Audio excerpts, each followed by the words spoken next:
যে মুখোমুখি হচ্ছে এটাই স্বাভাবিক, বৈশ্বিক কারণে বলেন অথবা সামগ্রিকভাবে বাংলাদেশের প্রেক্ষাপট বলেন।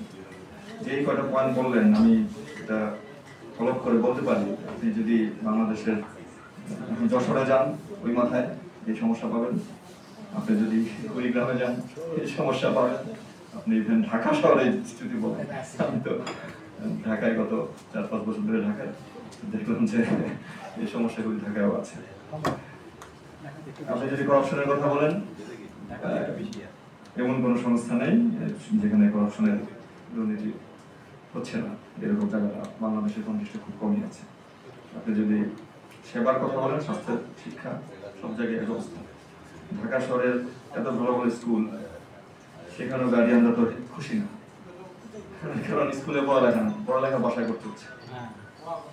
স্বাস্থ্য সরকারি হাসপাতালে বাইরে আছে, শিক্ষক একই শিক্ষক, সে স্কুলে, আমি ঢালাও করে বলছি না, এটা আসলে বলা ওইভাবে ঠিক হবে না, কেউ হয়তো স্কুলে পড়ানো হচ্ছে না, প্রাইভেটেও ঠিক পড়ানো হচ্ছে না। ডাক্তারদের ক্ষেত্রেও একই অবস্থা, সবাই না কিন্তু অনেকে আছে। তো যাক, আমার কাছে মনে হয় যে আমার আপনাদের সকল পয়েন্টগুলি নিয়েছি আমি আমার কর্মকালীন সময়, যতদিন আপনাদের মাঝে মহান সৃষ্টিকর্তা রাখবেন ততদিন চেষ্টা করে যাব আমি আমার যে টিম নিয়ে। প্রথম হচ্ছে যে জেলা পরিষদ হিসেবে আসলে জেলা পরিষদ অনেকটা ফুটবল টিমের ক্যাপ্টেনের মতো, এটা ক্রিকেটের ক্যাপ্টেন না। ক্রিকেটের ক্যাপ্টেন হলো কিন্তু অনেক ক্ষমতা তার হাতে। ক্রিকেটের ক্যাপ্টেন ঠিক করে কখন কে বল করবে, তুমি আসো, তুমি দৌড়াও, তুমি যাও, তুমি আসো, তুমি 1 নম্বরে নাও, তুমি 2 নম্বরে নাও।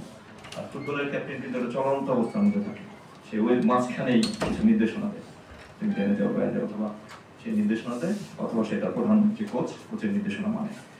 তো সুতরাং এই পার্থক্যটা আপনারা বুঝতে পারবেন। এখানে প্রত্যেকটা দপ্তরের দপ্তর প্রধান আছে, তাদের নির্দিষ্ট টার্মস অফ রেসপন্সিবিলিটিস আছে।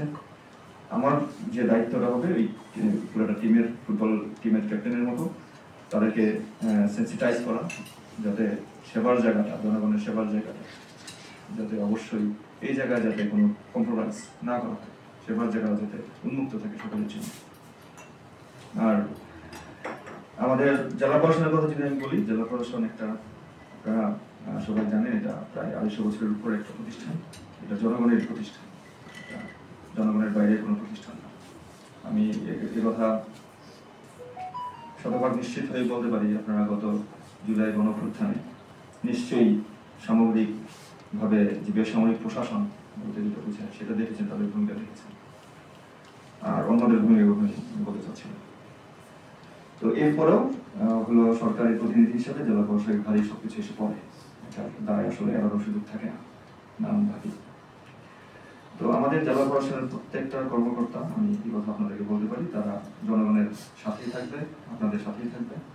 সততা, তাদের যোগ্যতা, মেধা, ইনসাফের ভিত্তিতে আমরা আমাদের কাজগুলি জনগণের সাথে করি। এখানে অনেকগুলি পয়েন্ট এসছে, সেক্ষেত্রে আমি প্রথমেই বলেছি একটা বোঝা মাথায় নিয়ে আমি এসেছি, সেটা হচ্ছে একটা নির্বাচন। এই নির্বাচন 10টা নির্বাচনের মতো না, এটার বৈশিষ্ট্য অনেকে হয়তো জানেন। একসাথে হয়তো 2টা নির্বাচন হওয়ার কথা, গণভোট হওয়ার কথা, পাশাপাশি জাতীয় নির্বাচন হওয়ার কথা। সুতরাং মাননীয় প্রধান উপদেষ্টা মহোদয় আমাদেরকে নির্দেশনা দিয়েছেন যে এটা একদিনের নির্বাচন, 100 বছরের নির্বাচন, সামনের 100 বছর বাংলাদেশ কোন পথে যাবে সেটা সিলেকশন করার নির্বাচন। সুতরাং 5 বছর পরে একদল ক্ষমতা আসলো, একদল ক্ষমতা গেল, এটা নির্বাচন, এই নির্বাচন না। আমার মোস্ট প্রায়োরিটির জায়গাটা এখানে আসলে এই নির্বাচনের যদি আমরা ঠিকমতো সুষ্ঠুভাবে নিরপেক্ষভাবে করতে পারি, তাহলে এই প্রশাসনের সার্থকতা, উন্নয়ন অটোমেটিক হবে নিঃসন্দেহে। আর মাদকের কথা বলেছেন, আপনারা সমাজের একটা গুরুত্বপূর্ণ জায়গা আছে, আপনারা মাদক দুর্নীতি এগুলি নিয়ে লিখবেন, এগুলি গার্জিয়ানদেরকে আপনারা সেন্সিটাইজ করবেন, শিক্ষা প্রতিষ্ঠানের সমস্যা নিয়ে লেখেন, একটু রিসার্চ বেসড একটু লেখা লেখেন। তারপর এগুলো আপনারা যারা টিভি সাংবাদিকতার সাথে জড়িত, তারা স্বাস্থ্য খাতের দুর্নীতি দেখাতে পারেন, কি করতে পারেন, তাহলে বড় বড় কর্তারা যখন উপরের দিকে বসে দেখবে তখন অবশ্যই তারা তাদের যে অবস্থান কর্মকর্তারা আছে তাদেরকে চাপ প্রয়োগ করতে পারবে। এটা আপনাদের সেই সুযোগটা রয়েছে। আবার এখন যেহেতু জেলা পরিষদের কাছে অনেকগুলি দায়িত্ব, জেলা পরিষদ, পৌরসভা, আমরা আমাদের লেভেলে চেষ্টা করে যাব। এখন একটা সমস্যা হয়ে যায়, সেটা হলো যে বেশি একটা লোককে যখন বেশি দায়িত্ব দেবেন তখন সে আর কাজ করতে পারবে না। একসাথে যখন মাথায় এত পাথর দিবেন তখন সে আর বোঝা বইতে পারবেন। তো আমরা চেষ্টা করে যাবো নিঃসন্দেহে।